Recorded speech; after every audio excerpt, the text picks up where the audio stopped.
कभी कभी हम कहते हैं ना, इससे बुरा टाइम लाइफ में कभी नहीं आया। और सच में लगता है, बस अब और नहीं सहा जाएगा।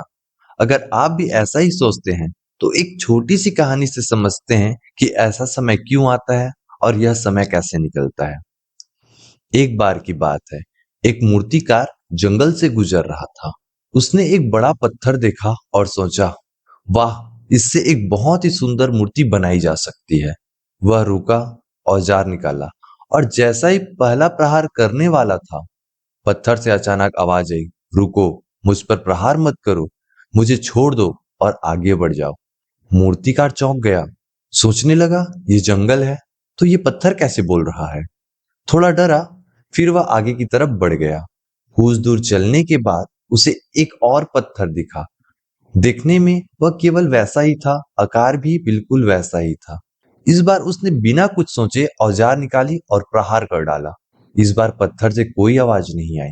पत्थर चुपचाप चोट सहता रहा, एक बार नहीं, बार बार, बिना शिकायत के। दिन बीत गए और आखिरकार उसी पत्थर से एक बहुत ही सुंदर मूर्ति बनकर तैयार हो गई।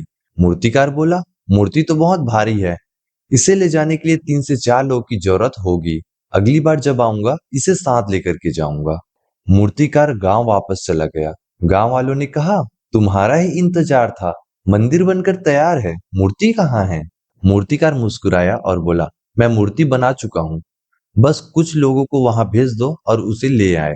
लोग गए और मूर्ति को जंगल से उठा लाया और पूरे सम्मान के साथ उसे मंदिर में स्थापित कर दिया।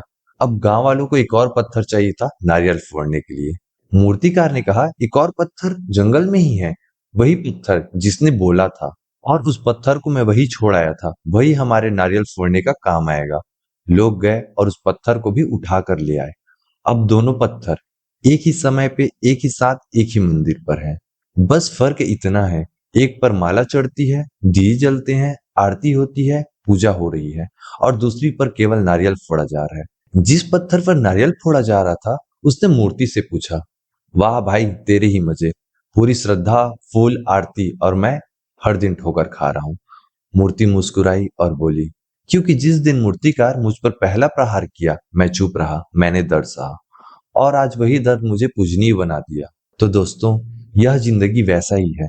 जो संघर्ष से भागता है, वो नारियल सहता है, और जो संघर्ष सहता है, उसकी पूजा होती है। इसलिए अगर आज आपकी जिंदगी में चोट है, तकलीफें हैं, तो घबराइए मत। संघर्ष का दौर चल रहा है, जो निकल जाएगा।